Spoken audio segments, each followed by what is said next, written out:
여기 황금상권이라는 이름 아래 대대적인 분양 홍보가 이뤄졌던 건물이 있습니다. 그리고 2021년 한 부부가 이 건물 1층 약 22평짜리 상가를 계약하게 되죠. 당시 분양 홍보물에 적혀 있던 해당 상가의 분양가는 무려 16억 원. 1년 뒤 이 부부는 은행에서 약 10억 원을 빌려 잔금을 치르고 지분 2분의 1씩 공동 명의로 해당 상가 등기부등본에 이름을 올리게 됩니다.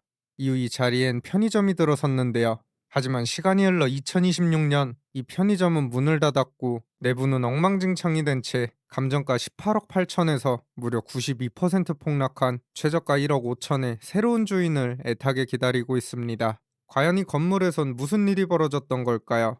오늘 저 여우대장은 송도국제도시 한 건물 앞에 나와 있습니다. 이 건물은 지하 2층, 지상 8층 규모로 2022년에 지어진 이제 4년 차에 접어든 신축 건물입니다.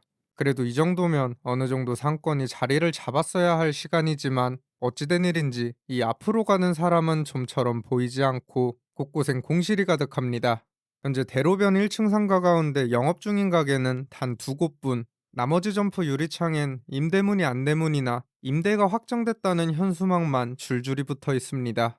그리고 여기 돈가스집 임대가 확정됐다는 한 공실 상가, 3년 전 사진을 확인해 보니 지금과 똑같은 현수막이 걸려 있는데 이 돈가스집은 대체 언제 들어올 수 있는 건지 의문이 들 수밖에 없습니다. 이 바로 옆엔 작은 분양 사무실이 하나 자리 잡고 있는 모습. 하지만 안쪽을 들여다보니 사람 손길이 끊긴 지는 이미 오래된 듯 인기척은 전혀 느껴지지 않고 온갖 잡동사니 위로 먼지만 쌓여가고 있죠. 복도는 불도 제대로 켜지지 않아 어두컴컴한데요. 이 복도를 따라 줄줄이 늘어선 공실 상가에 온기는 전혀 느껴지지 않죠. 과거 이 건물은 대형 병원이 들어온다며 대대적인 분양 홍보가 이뤄졌던 곳입니다. 당시 분양 홍보물을 살펴보면 3층부터 7층까지 병원 입점이 확정됐고 이미 선임대가 맞춰져 있어 안정적으로 월세를 받을 수 있다고 홍보했습니다. 또한 대로변 목 좋은 곳에 분양받은 상가는 손자에게 물려줘도 될 정도로 대대손손 꾸준한 수익을 안겨준다며 떠들어댔고 여기에 인근 각종 개발 호재와 황금빛 전망만을 이야기하며 투자자들을 끌어모았죠. 하지만 당시 홍보 내용과 현재 이 건물의 모습 사이에는 상당한 괴리감이 느껴집니다. 실제 이 건물 6층과 7층에는 산후조리원 한 곳이 들어와 있긴 한데 그 외엔 영업 중인 병원이 보이지 않습니다. 과연 이 위쪽은 어떤 상태일지 한번 직접 올라가 보겠습니다. 2층으로 올라오니 한 어린이병원 간판이 눈에 띕니다. 그런데 안쪽 불은 다 꺼져 있고 공사를 하다만 듯 그대로 방치돼 있는 모습, 비닐도 뜯지 않은 집기들이 그대로 놓여 있습니다. 여기서 더 올라가 보니 아예 문이 잠겨 들어갈 수 없는 곳도 있고 출입이 가능한 다른 층 문을 열고 들어가 보니 충격적인 장면이 펼쳐집니다. 벽체 구분도 없이 뻥 뚫려 있는 공간에 온갖 자재들이 널브러져 있고 천장에 연결된 배관들은 그대로 드러나 흉물스러운 모습을 하고 있습니다. 앞서 본 분양 홍보대로라면 원래 이곳은 병원이 들어와 운영 중이어야 하는데 뭔가 문제가 생긴 게 분명해 보이죠. 이 바로 위층도 상황은 마찬가지. 이곳을 분양받았던 수분양자들은 이런 모습을 기대하고 투자를 한 게 아닐 텐데 처참하다고밖에 할 수 없는 현장입니다. 그리고 실제 이곳에 큰 기대를 안고 들어왔다가 아직까지 벗어나지 못한 분들도 적지 않은 것으로 보입니다. 지난 2021년 한 부부는 이 건물 22평 정도 되는 1층 상가 분양 계약을 맺게 됩니다. 해당 자리는 편의점 지정 자리로 당시 분양 홍보물에서 확인되는 분양가는 무려 16억 원. 진짜 어디 강남 뺨치는 가격인데요. 그럼에도 이 부부는 큰 꿈을 꾸었던 것으로 보입니다. 2021년 계약금을 지불하고 다음에 해당 상가를 담보로 은행에서 약 10억 원을 빌려 잔금을 치렀죠. 그렇게 지분을 2분의 1씩 부부 공동 명의로 이 상가의 진정한 주인이 됩니다. 이후 아내 이름으로 사업자를 내고 이 자리에 편의점을 오픈한 것으로 확인되는데요.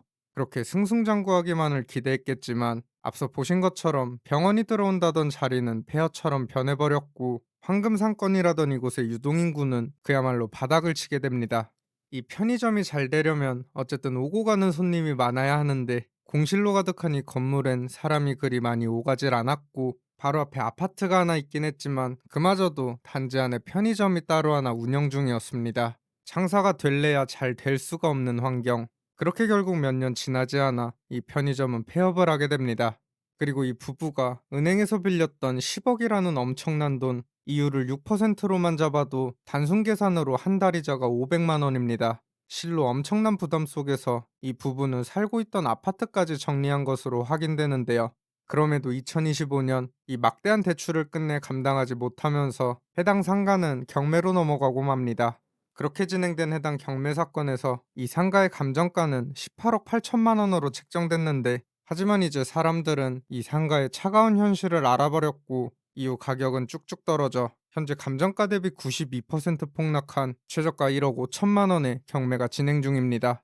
물론 이 상가가 앞으로 얼마에 낙찰될지는 모르지만 아마 지금 같은 상태라면 이 부부는 한순간의 선택으로 엄청난 손실을 볼 수밖에 없는 겁니다. 참 안타깝고 화가 치밀어 오르는 현장인데요. 하지만 아직도 이런 장밋빛 홍보물을 앞세운 이른바 분양형 상가의 그늘은 전국 곳곳에서 비슷한 모습으로 반복되고 있죠. 제가 가끔 유튜브 댓글을 보다 보면 분양 상담사가 하는 말을 어떻게 고지곳대로 믿고 계약을 하냐, 이렇게 말씀하시는 분들이 꽤 계신데요. 이 사람들 말빨로 먹고 사는 사람들입니다.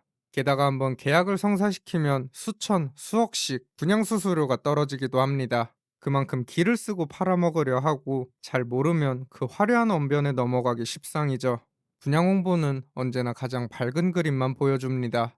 이 부동산이 진짜 한두 푼 하는 것도 아니고 어쩌면 인생이 걸린 선택인 만큼 냉정하고 신중하게 결정하셨으면 좋겠습니다. 지금까지 여우대장이었습니다. 감사합니다.